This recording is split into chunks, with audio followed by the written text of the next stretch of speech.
Hello everyone, welcome to civil step defence. आज की class में हम करेंगे एनडीए 2024 के लिए question, most important question for the physics. ठीक है, शुरू करते हैं आज के सेशन को। इसमें हमारे पास पहला क्वेश्चन क्या है, imagine a current carrying straight conductor with magnetic field of lines in anti clockwise. जो मैग्नेटिक फील्ड लाइन है वो हमारे पास एंटी क्लॉकवाइज डायरेक्शन में है। इसके लिए हमारे पास आता है राइट हैंड थंब रूल। सबसे पहले तो हम चेक करेंगे हमारे पास डायरेक्शन निकालने के लिए क्या आएगा, करंट की डायरेक्शन निकालनी है बेसिकली। तो राइट हैंड थंब रूल कहाँ कहाँ पे,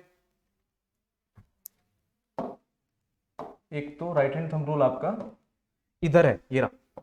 एक आपके पास इधर है, तो ये वाले तो नहीं आएंगे, लेफ्ट वाले। ठीक है, दूसरी चीज हमारे पास क्या है, आपके पास एंटी क्लॉकवाइज डायरेक्शन। तो एंटी क्लॉकवाइज के लिए देखते हैं हमारे पास, देखो एंटी क्लॉकवाइज ये वाला है। अगर ये वाला चेक करते हैं एंटी क्लॉकवाइज, तो हमारे पास करंट की डायरेक्शन किधर आ रही है, अपवर्ड। तो इसका बनेगा आपके पास ऑप्शन नंबर सी। ध्यान से देखो, अपवर्ड डायरेक्शन, तो इसका बनेगा ऑप्शन नंबर सी। तो ये हमारे पास आएगा, ये वाले नहीं आएंगे, बी एंड डी नहीं आएंगे ना, ए आएगा। तो इसका बनेगा आपका ऑप्शन नंबर सी। नेक्स्ट करते हैं question number 2। To wires of copper having the length in the ratio. उनकी लेंथ हमारे पास किस रेशियो में गिवन है, 4:1। लेंथ हमारे पास रेशियो में गिवन है दो वायर की 4:1। ठीक है, फॉर्मूला हमारे पास क्या होता है, लॉन्गिट्यूडनल स्ट्रेन निकालना है ना आपने, तो आपके पास क्या होता है यंग्स मॉडुलस क्या होता है, स्ट्रेस बाय स्ट्रेन। कौन से टाइप के स्ट्रेन और स्ट्रेस होते हैं, ये लॉन्गिट्यूडनल टाइप, लॉन्गिट्यूडनल, ये भी लॉन्गिट्यूडनल। अब फोर्सेस तो हमारे पास सेम है। स्ट्रेस अगर देखें तो F अपॉन ए होता है, ठीक है। और नीचे हमारे पास क्या है, स्ट्रेन, लॉन्गिट्यूडनल टाइप का। और हमारे पास यंग्स मॉडुलस है, दोनों वायर हमारे पास क्या है, कॉपर के हैं, तो ये तो सेम होगा। वाई भी हमारे पास सेम हो गया, फोर्स भी हमारे पास सेम है। ठीक है, तो हमने निकालना क्या, स्ट्रेन निकालना है। तो स्ट्रेन हमारे पास क्या हो जाएगा, इनवर्सली प्रोपोर्शनल टू एरिया। और एरिया में हमारे पास क्या होता है, अगर इसको ध्यान से देखें तो 1/πr²। तो जो स्ट्रेन होगा वो हमारे पास क्या हो जाएगा, इनवर्सली प्रोपोर्शनल टू 1/RB, और ऊपर हमारे पास RA² आ जाएगा। दोनों का स्क्वायर करना है। तो हमारे पास किस रेशियो में गिवन था, ये 4:1। तो हमारे पास क्या आ जाएगा, यहाँ पे RB नीचे है ना इस बार, तो ये बनेगा 1:16। सोल्व करके देखना, RB यहाँ पे पुट करो। RB हमारे पास क्या है यहाँ हमारे पास 1 है, सॉरी उल्टा कर दिया। ठीक है, ये हमारे पास 16:1 बनेगा। ठीक है, क्योंकि RA हमारे पास ऊपर चला गया। RA कितना है, एक तरह से लेंथ के हिसाब से देखें तो 4। तो आपके बनेगा option number B. Next question पे चलते हैं, that is question number 3। Question number 3 क्या है, the device used to produce electric current is known. कौन सी डिवाइस ऐसी है जो इलेक्ट्रिक करंट को प्रोड्यूस करती है, ये करती है जनरेटर। जनरेटर हमारे पास डिवाइस होती है जो एक तरह से करंट को प्रोड्यूस करती है। नेक्स्ट क्वेश्चन पे चलते हैं, that is question number 4।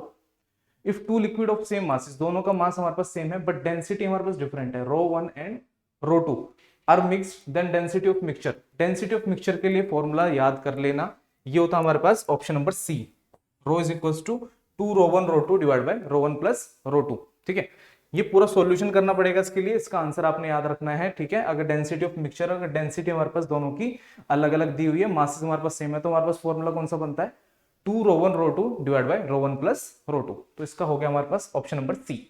Next करते हैं question number 4। Myopia is a defect in human vision where an image of a distance object, sorry option के अकॉर्डिंग करते हैं। ठीक है, इसमें हमारे पास near by object is focus beyond the retina, near by object is focus before the retina. पहली बात तो हमारे पास जो डिस्टेंस ऑब्जेक्ट होता है वो वाला ऑप्शन आएगा इसमें, तो नियर बाय वाले तो नहीं आने वाले। तो डिस्टेंस ऑब्जेक्ट की जो इमेज बनेगी वो बिफोर द रेटिना बनती है मायोपिया में। मायोपिया में हमारे पास बिफोर द रेटिना बनती है, तो उसका बनता है ऑप्शन नंबर सी। एक बार देख लेते हैं इसको, ये नॉर्मल विजन, नॉर्मल विजन है। ठीक है, मायोपिक आई अगर हमारे पास है, इसको बोलते हैं near sightedness eye, the eyeball is too long far away object is blurry. ठीक है, मायोपिया करेक्टेड, करेक्ट किससे करते हैं, माइनस लेंस से। ठीक है, तो इस तरह से आपने इनको याद रखना है। तो इसका बनेगा आपका ऑप्शन नंबर सी, सी आएगा, distance object is focused before the retina, retina से पहले हमारे पास उसकी इमेज बन जाती है। नेक्स्ट करते हैं question number 6। The time period of a satellite of earth is 5 hour. Time period कितना गिवन है सैटेलाइट का, T1 हमारे पास कितना गिवन है, 5 आवर। ठीक है, if the separation between the earth and the satellite is increase to 4 time, 4 time separation बढ़ा दिया गया, तो नया टाइम पीरियड कितना होगा। तो टाइम पीरियड का फॉर्मूला क्या होता है, कैपिलर लॉ से T² is directly proportional to R3। ठीक है, अब यहां से सोल्व करेंगे तो T1/T2 का होल स्क्वायर, और इधर हमारे पास R1/R2 का होल क्यूब। ठीक है, इसको उधर भी लेके जा सकते हैं हम, क्या कर सकते हैं इसको T1/T2 लिख सकते हैं इसको R1/R2 की पावर 3 तो ऑलरेडी थी, तो डिवाइड बाई 2, ये वाले 2 से 2 को दोनों साइड आप डिवाइड कर दो तो आपके पास ये बनेगा। अब रेडियस ध्यान दो, हमारे पास रेडियस, नई रेडियस कितनी बन रही है 4 टाइम्स, तो हमारे पास ये R थी, ये कितना हो जाएगा हमारे पास 4R, डिस्टेंस हमारे पास 4 टाइम बढ़ाना, तो 3/2 और ये हमारे पास T1/T2। इसको सोल्व करोगे तो R से R कैंसिल आउट, और ये हमारे पास क्या है 1/2 का स्क्वायर और यहाँ पे 3/2। ठीक है, अगर स्क्वायर रूट लोगे तो यहाँ पे 2 ही बन जाएगा, 2 से वाला 2 कैंसिल आउट हो जाएगा, तो ये हमारे पास बनेगा 1/8, और ये किसके इक्वल चल रहा है T1/T2, और निकालना हमने क्या यहाँ से T2 निकालना, तो T2 निकालोगे तो कितना आएगा T2 will be equal to T1 into 8, T1 कितना था 5, तो 5 इंटू 8 दैट इज 40 आवर्स, तो इसका बनेगा option number D 40 hours. Next question पे चलते हैं। नेक्स्ट क्वेश्चन क्या बोल रहा है, plants get water through the roots because of, plant जो है पानी किस तरह से लेते हैं, कौन सा प्रिंसिपल उसके पीछे वर्क करता है, ये होता है कैपिलैरिटी, ये आपने फिनोमेना याद रखना है कैपिलैरिटी, तो ये देख लो पूरा कंप्लीट। ठीक है, ये पूरा हमारे पास इस तरह का पैटर्न होता है, जो रूट्स होती हैं पानी ऊपर लेके जा रही हैं through the phenomena capillarity. Next करते हैं question number 8, a body of mass m is placed on the earth surface, it is taken from the earth surface to a height, एक कोई आपके पास बॉडी थी मास m की, वो अर्थ की सरफेस पे रखी थी, उसको h हाइट लेके जा रहे हैं, मतलब 3 time radius of earth, h is equal to 3r, तो उसकी पोटेंशियल एनर्जी में चेंज कितना आएगा, जो ग्रेविटेशनल पोटेंशियल एनर्जी होगी उसमें चेंज कितना आएगा, इसके लिए एक फॉर्मूला होता है ये वाला, delta is equal to mgh 1 + h/r। ठीक है, अब इसमें वैल्यूज पुट करते हैं, mgh, h कितनी हो गई हमारे पास 3r divided by 1 + 3r/r, r से r कैंसिल आउट, तो हमारे पास क्या बन गया यहाँ पे 3mgr/4। पूरे मेथड से भी करोगे तो यही आंसर आएगा। ठीक है, ट्रिक से करो, ये ट्रिक याद रखनी है आपने, तो इसका बनेगा आपके पास ऑप्शन नंबर बी। नेक्स्ट करते हैं क्वेश्चन, नेक्स्ट क्वेश्चन हमारे पास question number 9, power of a lens of focal length 12.5 centimetre, power निकालनी है, आपके पास क्या गिवन है फोकल लेंथ, तो power is equal to 1/f होता है, और f यहाँ पे किस में है, ये मीटर में है। ठीक है, ये फॉर्मूला मीटर के लिए है, पर हमारे पास फोकल लेंथ किस में गिवन है सेंटीमीटर में, तो सेंटीमीटर में गिवन है तो क्या करोगे power is equal to 100 by focal length in centimetre, बस थोड़ा सा काम रह गया हमारे पास 100, फोकल लेंथ पॉजिटिव में गिवन है, नेगेटिव नहीं बोला, तो हमारे पास क्या आएगा 12.5, इसको करोगे कट तो हमारे पास कितना बनेगा 8 डायोप्टर, और वो भी पॉजिटिव का, क्योंकि यहाँ पे आपको नेगेटिव साइन का कुछ बोला ही नहीं है, तो इसका बनेगा ऑप्शन नंबर डी +8, और सारे ऑप्शन वैसे भी प्लस में ही है।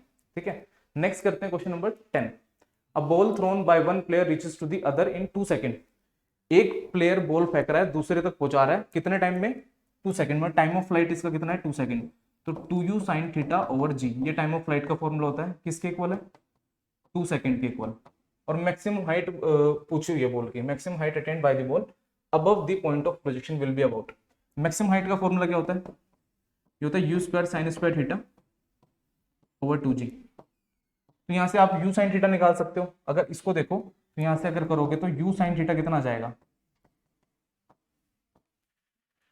2 से 2 कैंसिल आउट, तो u sin θ किसके इक्वल आ रहा है g के इक्वल आ रहा है, u sin θ हमारा g के इक्वल आ रहा है, तो यहाँ पे पुट करोगे तो कितना आएगा, इसका स्क्वायर कर दो u sin θ का, तो हमारे पास क्या बनेगा g² 2g, एक g से g गया तो हमारे पास कितना बचा g/2, ये बचा g/2 मतलब 10/2, तो कितना आ गया हमारे पास 5 मीटर, बस इतना करना है काम इसमें, इजी क्वेश्चन था।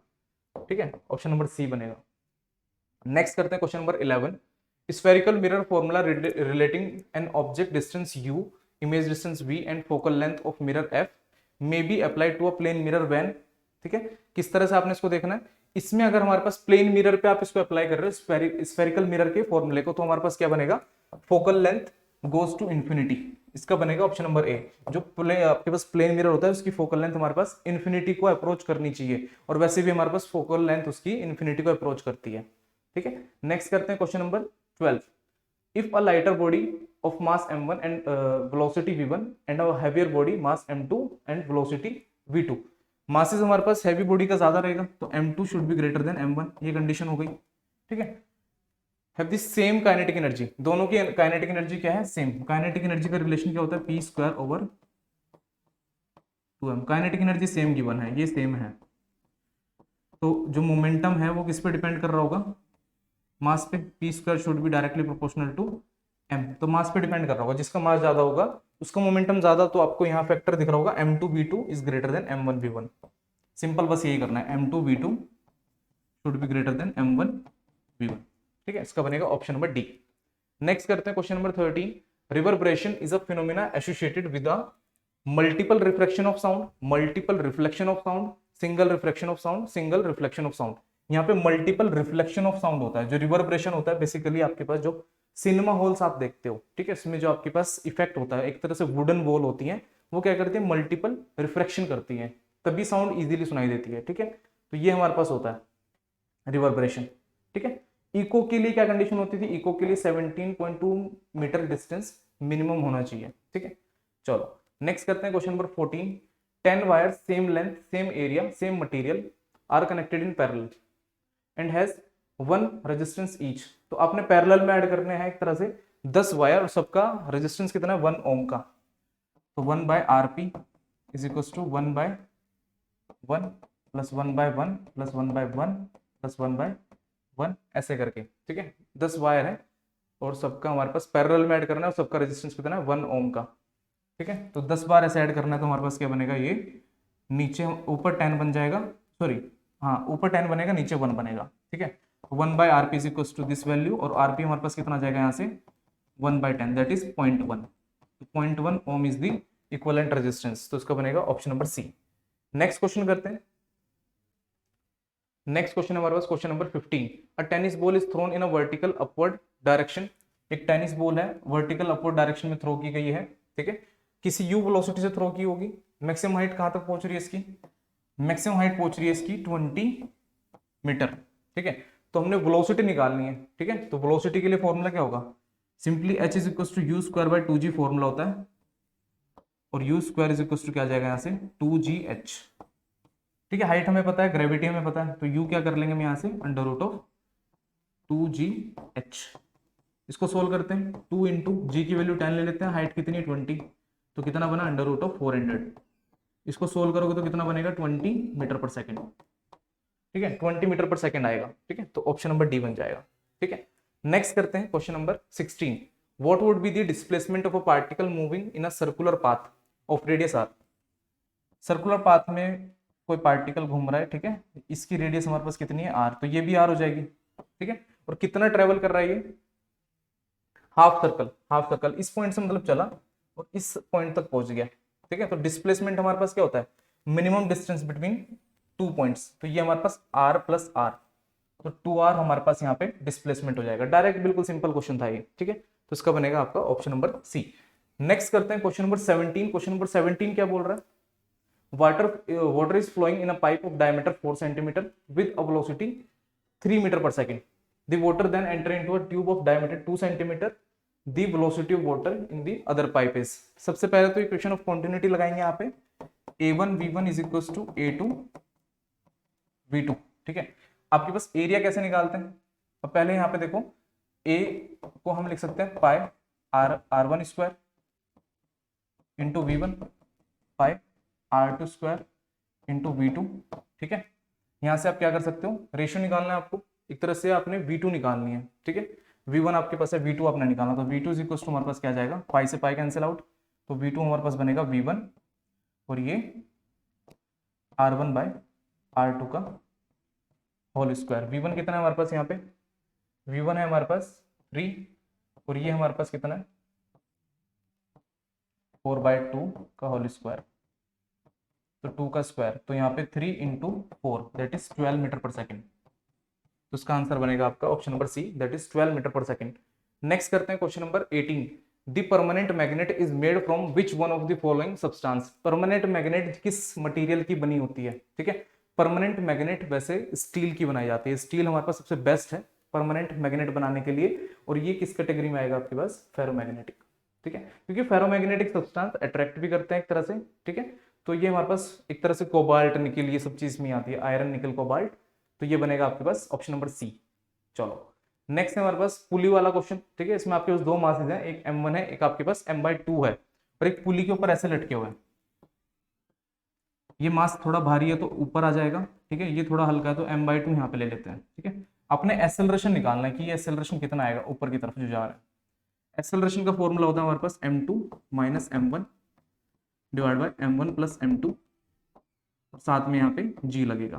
ठीक है, m2 कितना है आपके पास, जो भारी वाला मास है m माइनस m/2 कर लो, नीचे m प्लस m/2 कर लो, इनटू में आपके पास g रहेगा। तो m minus m/2 is m/2, नीचे कितना आएगा 3/2 m, तो उसको 2/3m कर दो, 2/3m, m से m कैंसिल आउट, 2 से 2 कैंसिल आउट, और यहाँ पे g भी था एक, तो यहाँ पे कितना एक्सेलरेशन बनेगा g/3, तो इसका बन जाएगा ऑप्शन नंबर ए। नेक्स्ट है आज का last question, speed of sound is greater इन, किस सब्सटेंस के अंदर हमारे पास स्पीड ऑफ साउंड ग्रेटेस्ट होती है, सबसे ज्यादा होती है। सबसे पहली चीज तो सॉलिड में सबसे ज्यादा होती है, ठीक है, उसके बाद लिक्विड आता है, देन हमारे पास आता है गैस। तो लिक्विड गैस सबसे लास्ट में है, तो ये तो नहीं आएगा, ये भी नहीं आएगा, इथेनॉल लिक्विड है इसमें भी नहीं आएगा, तो निकिल बचा। निकिल हमारे पास क्या है, सॉलिड मटेरियल है जिसमें स्पीड ऑफ साउंड सबसे ज्यादा होती है। टेबल देख लो पूरा कंप्लीट, इस टेबल के अकॉर्डिंग आपने चीजें देखनी है, ठीक है, इस टेबल के अकॉर्डिंग देखनी है। तो हमारे पास इसमें जो एक तरह से सॉलिड सब्सटेंस है, लेड है, स्टील है, एल्यूमिनियम है, इनमें सबसे ज्यादा है। ठीक है, तो ये था हमारे पास पूरा आज सेशन एनडीए का। ठीक है, मिलते हैं नेक्स्ट क्लास में, नेक्स्ट सेशन में, तब तक के लिए बाय। अगर सेशन पसंद आया तो लाइक करें, चैनल को सब्सक्राइब करें। Thank you very much, bye.